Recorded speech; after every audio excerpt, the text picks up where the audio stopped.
Hi, welcome along everyone. Today you're going to look at radiator bleed valves. Some of you are having a bit of a problem bleeding your radiators for a number of reasons, and some of you have asked the little problem that you get on regards, should I bleed the radiator with the heating running or should I bleed them with the heating off?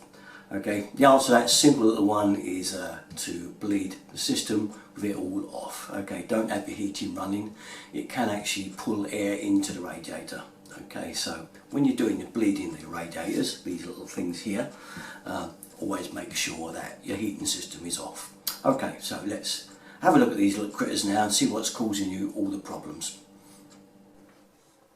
So, here we have a bleed valve on the end of a radiator. Quite a common one. Now, some of you find you put your key in here, try to turn it, and it doesn't work, it doesn't come out. So on this type of radiator, or any type that's got this screw-in valve, you're quite lucky because all you've actually got to do is turn each end of the radiator off and unscrew the whole thing. This whole thing comes out, okay, and you can just get a complete part and screw it back in, like the one I've showed you downstairs. I'll show you it now. Okay, so here's the one I brought up from the kitchen. As you can see, the same except for this one's plastic and this one's metal in there. Okay, but just unscrew it and fit the new one in, quite easy. And don't forget, when you turn your lock shield valve off down this end here, I've actually got a turn wheel on mine, but it is the lock shield end. Whatever amount of turns you turn it off, turn it back on the same amount, and that will keep the system balanced, okay? And obviously with the thermostatic end, just turn it all the way to the off position. All right, and then when you undo this valve, it will level off. You'll get some water there, it will level off the rad there, and once it has, you can just take it out with a spanner and put this new one in. So they're not much money from a plumber's merchant. You're not talking more than a £5 for something like that, and you can probably also get it online, I'm sure there. So if yours is one of these that's got a removable bleed valve, then you really are in luck, because it's an easy job to change. And also, I mean, some rads have just got plugs in the end. I mean, this is a plug in the end. If it's in a very awkward position, the air valve on that end, it's up against a cupboard or something, you can't get to it to do it, then why not just take this end out and stick it in this end instead? Because at the end of the day, it doesn't matter if it's got two bleed valves on it, if it's more easier for you to sort out. Okay, so that's the easy solution. Right, so normal place for an air valve. This is actually in a very odd place, this one. There's one here and one on the opposite side up the other end of the radiator on this particular radiator. Majority of them though are on the end of the radiator here and here if it's a double, or just in the middle sometimes if it's a double. It depends how they've been made. Quite often they could be just one on the end, and obviously there's nothing to unscrew to come out. There's no threaded parts. It's part of the radiator. So this is very important now when you get to this stage, that you get a really good air key. So let's just have a look at the air keys that are available. So let's take a look at these keys here. I've discounted the plastic one that you can get with radiators. You get them sometimes when you buy a new one, really cheap plastic thing. If you see any of those, don't buy them, they will just break, they're rubbish.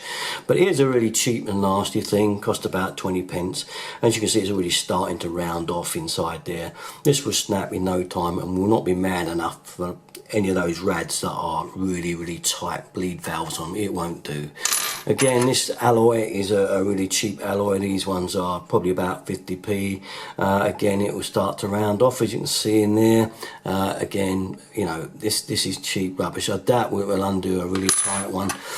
This is the type of thing you get in a pound shop. You know, you get a brass key and you think it's not going to be too bad, but in actual fact, you can see it's already started to round off. The brass is poor quality and it just won't do. Again, it would probably round off before the thing come out. You'd be very lucky to get any luck with that. No, the best thing to do is to get a really good make of key. I've got 3 of them. Not brilliant makes, but they are fairly good. They've paid a bit more money for them. Again, you can feel the brass. If it's a better quality key, you can feel that there's more brass in there. It's a bit more solid. It's going to take a bit more wear and it will probably undo those really hard to do ones. That's not bad quality. I wouldn't say it was the best. I have again here a chrome one and of hardened steel in it, and that is pretty good. You can see it's taken a little bit of wear, but it's not too bad. That will undo most. But the best one of all I've got is this custom I bought from a plumbing shop, and this one really is the biz. You know, you can see that is very, very good quality, and I can put a pair of pliers on there to get some extra leverage to get that stuck bleed valve undone, and this really does do the job. So it's worth paying just a couple of quid to get a better one, a better key than you get in your normal pound or DIY shop. Go to a plumber shop or go online to Amazon or one of those and get a proper make key that is really of a good quality. Have a look at the reviews, what other people say they like, and you'll soon see if it's a good enough quality for you. But this is half the secret of getting a radiator valve out that is jammed, stuck, or has started to round off. And that is a really good key that will get down the thread of the little socket, because there's our socket there, and if we can get the key to go right down into there properly, make a good fit, a really good fit like that, you stand a good chance of getting it undone. Okay, and that is a lot of what this is about, really. A good key will undo the valve. And one other thing, while we're looking at the end of the radiator valve, if it's full up with paint in there, then do tap it out with a little screwdriver or something, gently obviously, because you'll be tapping into the side of the radiator, and get all the paint out so there's no paint left in there at all.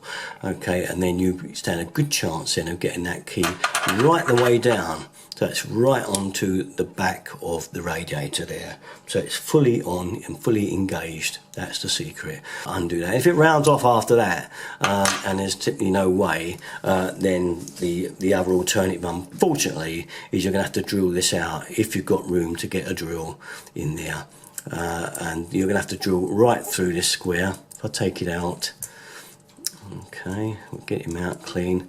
Drill right through there, and obviously you'll probably ruin that thread, so you will have to use a tap and die and tap a new thread in there.